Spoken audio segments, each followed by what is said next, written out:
working with me. Like none. Is Iago ready to rock and roll? Yes, I'm not on, that's all. You're not turned on? Well, turn yourself on, though. No, Heather is turning me on. That's the first. Heather is turning him on. how Heather's definitely not turning him on, I can guarantee you. Oh God, we've given him a microphone. We can hear you. Beautiful lad. Now, for another it's working. It's working. Are you, what, okay, there again, what have you done? Sorry. What did you do to it? Did he want to be recorded? Is that what's happening? Yes, that's what's Is it? But it's working. Yeah, I got it finally. Oh, I've just got him a close-up of Rick's face. Do you have to press it 3 times? Oh The- my the God, this right- thing is left amazing. Wait, I want to take it on a tour. Wait, rotational spa? No, rotational speed. Oh my God, the future is here! It's still recording, you'll be happy. Oh, that is very blinding light. How does it do in darkness? Let's go find out. Hello? Hello? This is fun. Hello, hello. Oh, yes, very nice. Show them all the empty seats. There we are, beautiful. Beautiful. It's for reasons of confidentiality. That's why. Oh, yes, oh, look at Elise. No, you've made it worse. You've made it worse. This is fantastically fun. Okay, great. Oh my God, look at that beautiful gay thing. It could be you guys, but it could be the flag. I don't know. It could be anything. Oh, this is great fun. Iago, we need one of these more often. I'm already arranging it. Oh, this is so good. Okay, great. You can have this back there again. You may record Thank Iago you. now as we Yes. follow. That was fun. Ladies and gentlemen, please make some noise and welcome to the stage, Iago!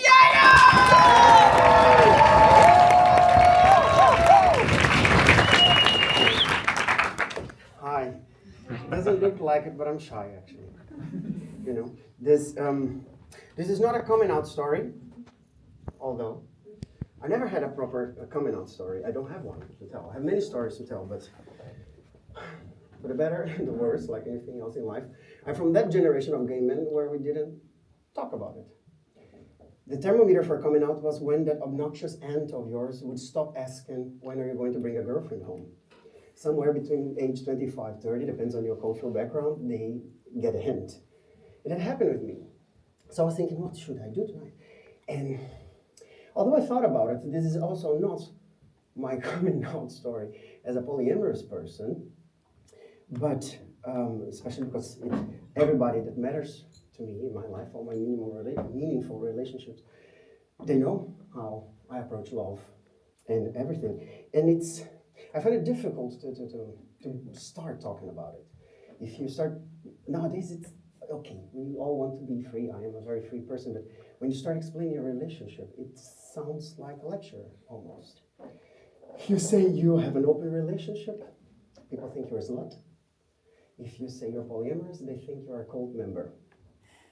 I'm only one of those things. But I know, and I'm confused. All my stories are about being confused. I'm confused. That's why I'm here. But it's one thing I'm not, and that's not jealous. And that is usually a very difficult thing for people to understand. So, trying to jump into my life, my story. I have a long relationship with someone who is allowed to explore his life, his sexuality. And I'm not at all concerned about him leaving me. You know, I'm not afraid of this. But we get confused, right? Sometimes. And I'm actually the kind of person who likes sordid details. Just because she likes the word sordid. It rolls nice in your tongue.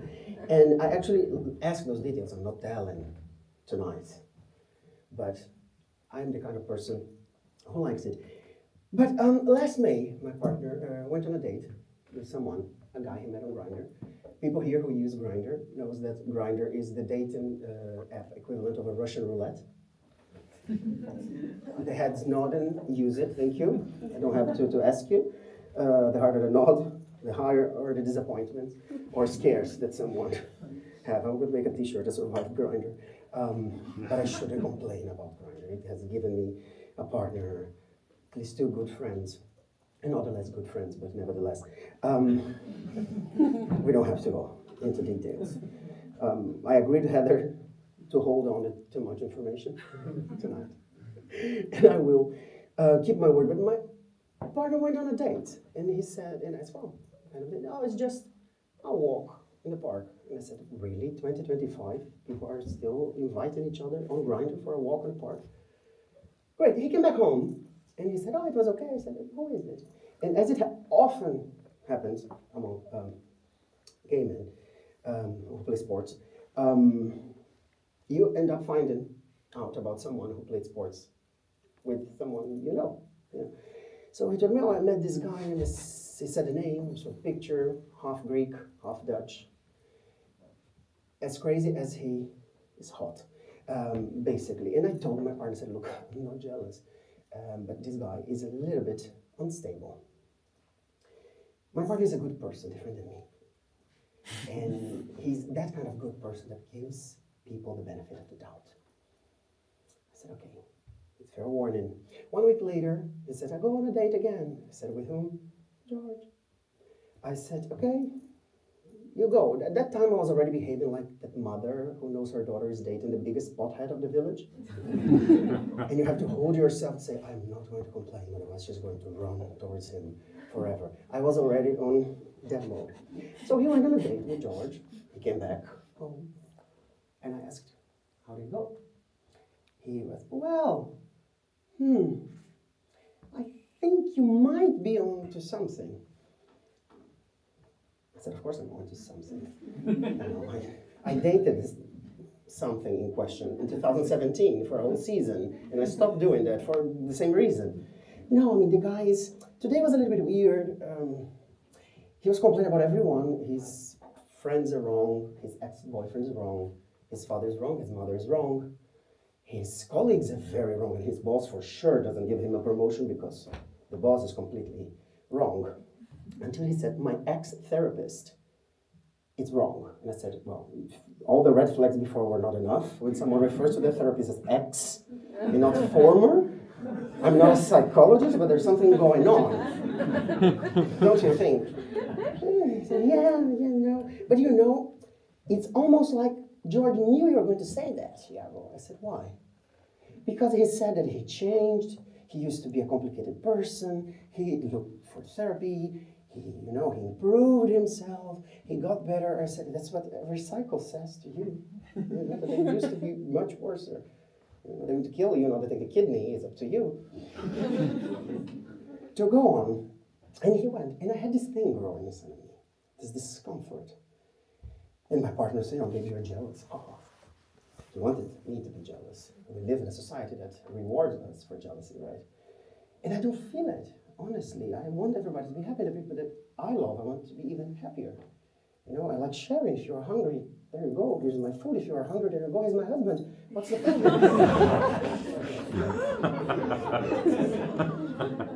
I don't know. But I got this going since May. But anyway, we went together for a long vacation to my parents in Brazil. My partner returned home. Home here. I stayed a month with my parents, and well, it's time to say that while this was happening, I was talking to a guy that I met on Grindr as well. Mine was called Jan. Guess the nationality. And the conversation was going very well, and everything. I was feeling. He said, "No, look at me. I'm not jealous, but why am I like this?" And one day,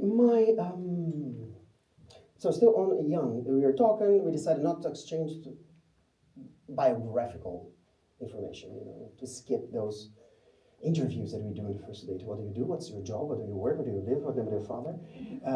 Things like this. And let's see if we can have meaningful conversations. And it was going on. One day my partner calls me and we were just, hey, how's life? How's everything going? The other side of the Atlantic, blah, blah, blah, 8,000 kilometers away. And my partner goes, yeah, I'm going to a gay festival. And with a group of gays to celebrate the Pride Month. And I said, with whom are you going? With a group of gays. I said, is there a gay that I know with a group of gays you were joining? George. I said, come on, man. Okay, full mother, father, my child is not getting married to the pothead. I said, okay, fine, have fun, keep me posted. The next morning, there he was on a bus full of gays, and I was doubting myself. Am I jealous? Am I angry? Am I sad? Do I have internalized homophobia and I have problems with my husband in a bus full of gays, dancing, and doing all the stuff I heard later? No details today. And I was feeling very, very weird. And I got a phone call from Jan. The conversation was amazing. It made me forget my partner was in a bus with a psycho and 35 gays dancing. No judgment on the dancing part, but just for you to get the picture. Imagine me 8,000 kilometers away and your partner in a bus with a crazy psycho and 35 guys who are not paying attention at all because they're just having fun. You know, and I forgot about it because the conversation was fantastic. But somewhere around minute 45, 50 of the conversation, somehow the conversation did a segue into Jan saying, well, earlier this year I had a problem with a stalker. And I was like, okay, I'm not a believer, but there are certain things that happen that cannot be explained. I said, continue. Yes, a guy I met earlier this year, it all started with an innocent walk in the park. Then he invited me for the queer cafe in Nijmegen, just like he did with my partner, just for talking. And I said, let me guess, he's half Greek, half Dutch, hot as hell, and crazy as... He said, yes, how do you know that? I learned at that moment that I was not the only one. There were at least 35 people who have been stalked by this man in the period of 1 year time. I got into details, all the crazy thing he did. Just to explain, nothing sexual, nothing physical, and that's what Jan was reassuring me. He said, relax, he's a bit cuckoo, intense, emotionally unstable, and emotionally clingy, but he's not dangerous, he's not going to do anything with a partner. In 20 minutes, Jan had activated the homo network of the Netherlands, and there were 3 gay guys stalking the stalker. So I call it counter-stalking. Taking pictures. So there was I, chain smoking in the balcony in northeast Brazil, 8,000 kilometers away, getting pictures of my partner, happy as one could be. Oh, look at me, I'm not aware to have a psycho next to me. And pictures, pictures, pictures. I could see on the social media of George, the pictures I could see on WhatsApp status, and all of this. In that moment, it was very nice. I didn't feel lonely. I felt supported. I freaked out a little bit less. I'm very proud of myself how I handled it. I allowed my partner to go home, fall asleep, wake up, asked him how the festival went. He said, and how was it? You know. Eventually he starts saying all the crazy things George was doing with everybody and making a scene and making everybody uncomfortable. When I said, okay, now I have 2 things to tell you. 1, I have been talking to this guy called Jan. 2, Jan has something to say, and you listen. His jaw dropped, not because I was talking to another man or dating another man. That's not an issue. We're past this point at this time. It was, of course, he was feeling awkward and guilty because someone had kind of lied to them and then draw them into their games.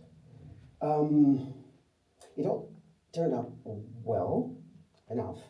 And in that moment, the moment, especially after I had a conversation, all this conversation, so with Jan, with my partner, later, and talking, I realized that it's not jealousy. I was actually happy when my partner was telling me that he met other people and had nice conversation with other people, regular people. I was feeling angry because this person was trying to mess with one of the most important persons I have in my life. And that anger was towards the safety of my partner. And I repeat what I said earlier, I don't feel jealousy, but I learn more about myself, the insecurity and how to recognize it, because often we're insecure about what we do, the choices we made. I also learned there is a better way to discuss this kind of thing with your partner than calling him a gullible idiot. Don't call your partners that if they ever go out with a psycho. The conversation becomes 1 hour shorter if you don't. I learned that. What else did I learn? That George and I have something in common. Both of us like nice guys. Yeah. I learned also that I really wanted to meet Jan, and I did. I learned also that I should change the names and details in this story, because George is an actual guy, he might be dangerous. George, if you are under the seat, I'm not afraid of you.